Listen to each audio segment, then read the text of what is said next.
So I don't have it on good faith that Assad didn't gas his own people, and I don't have it on good faith that Turkish proxies or the CIA did do it, because I don't really know these things.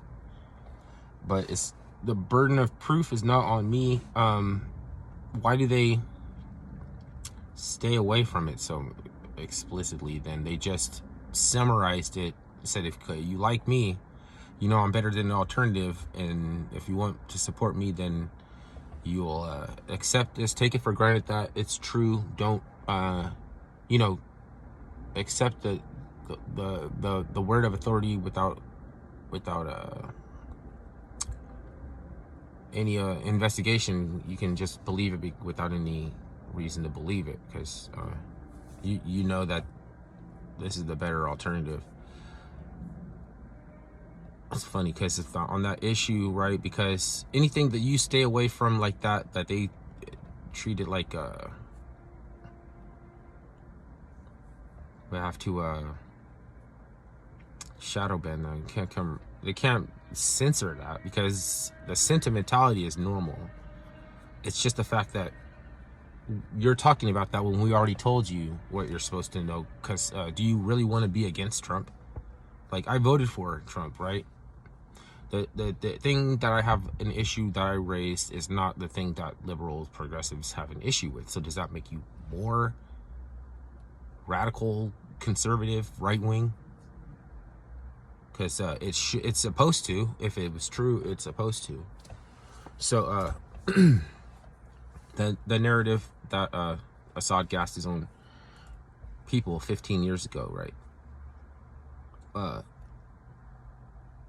It's just suspicious, because when you know, like, we're not averse to something to the extent that we don't even want it being brought up, unless there's something, like they want you to accept it and forget about it, as opposed to doing what we normally do, which would be making documentaries and making content off of it. I think there's something off about that. So liberals, they feel like he's presidential, and that's the most warmongerish thing about Trump, is that he said that. The rest of him is a peace broker, and he is a business populist with a New York Democrat. He doesn't have any warmongering about him. So if they say that he is, it's because they are. So you're supposed to think the opposite.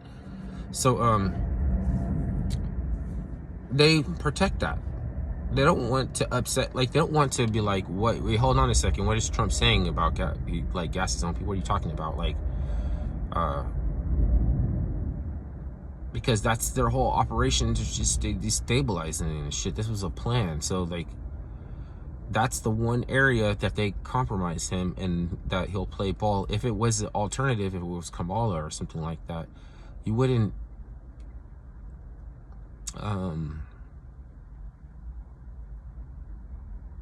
it's like you wouldn't have, it would be so much the ball in the other court. It's like not even worth it to bring it up anymore. It's only worth it when you want your guy to be perfect and you're wondering why he's not perfect.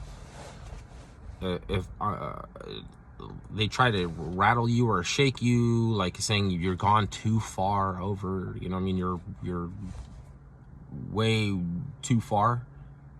Like, do I ever fucking know that? Do I ever get to know that? Or would you just be taking that on account of some acceptance religion, or basically they're a religion of acceptance? They mistook acceptance for intrinsic superiority, and now everything that they talk about is acceptance. If you get into them, if you go at them for anything that they're doing wrong, they're gonna cut back to that aspect of, like, inclusion and equity and diversity and all that shit. That's why they have it for. They don't give a fuck about any of that shit. They don't give a fuck about any of that shit. And that's why they has it. And maybe because they never struggled, that's why they're just whack. Then you can forgive them. You can understand it, that they're not vindictive. They just never suffered and they're just whack. But they don't care about that shit. Because that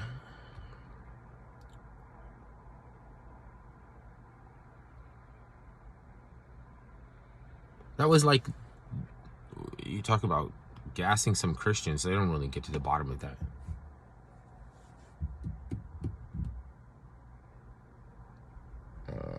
And you would think that Trump wouldn't what's it called? What's it called? Stonewall. He's there trying to stonewall your own investigation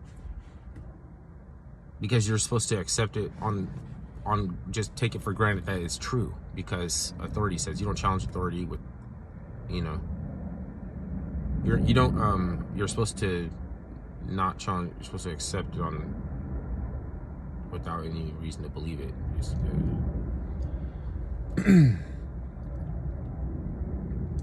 but knowing that there's something amiss about that explanation, I still voted for him anyway. That's just the one area where he's compromised, and they like him when would be more like that. You know what I mean? Like start some wars. And so if you need confirmation from them to tell you that you've gone too far, you know what I mean? So especially since they already deserve what they got coming because they don't want to admit that they mistook acceptance for intrinsic superiority. It's supposed to be funny when they fall in your face. You're not supposed to listen to them polarize you, trying to emasculate you and gauge you on cortisol instead of some fucking information. You said the information. What if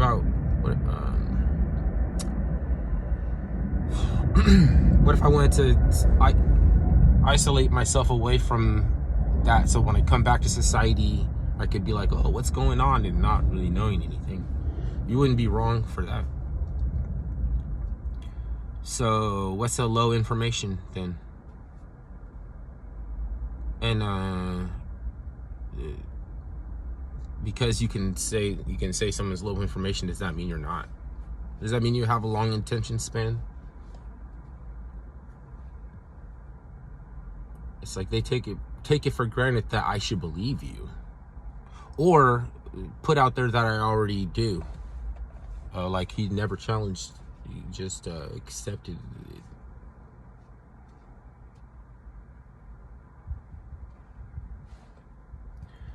Because you're such a fucking right-winger, you're a Trump supporter, and you must just accept that Assad gassed his own people because you like him so much. See what I mean? Like, they will never touch that issue because they want him to start wars, so that's where he's safe. He's even safe for me because I voted for him after knowing that, right? Twice. I voted for him twice after watching him lie about that, because I knew that was just the one area that they got him. I don't know how they compromised, but Israel doesn't tell you that Assad provide refugee status protection for Palestinians. So everybody who's saying free Palestine right now and calling Assad, you know, like the devil. I don't know. I don't have it on good faith that he didn't gas his own people, and I don't have it on good faith that he doesn't do atrocities, or the people that took over FSA or whatever, the people that took over that country now. I've seen them doing atrocity shit. I've seen them doing that shit.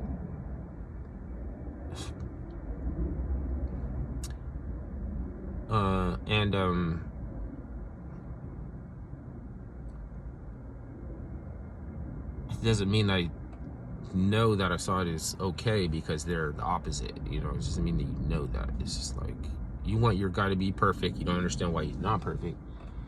But you're not afraid that if you challenge him on the areas where he's not perfect, that that you're gonna fall out with your whole sector. And so the liberals will be like, oh yeah, they're ripping each other apart like that.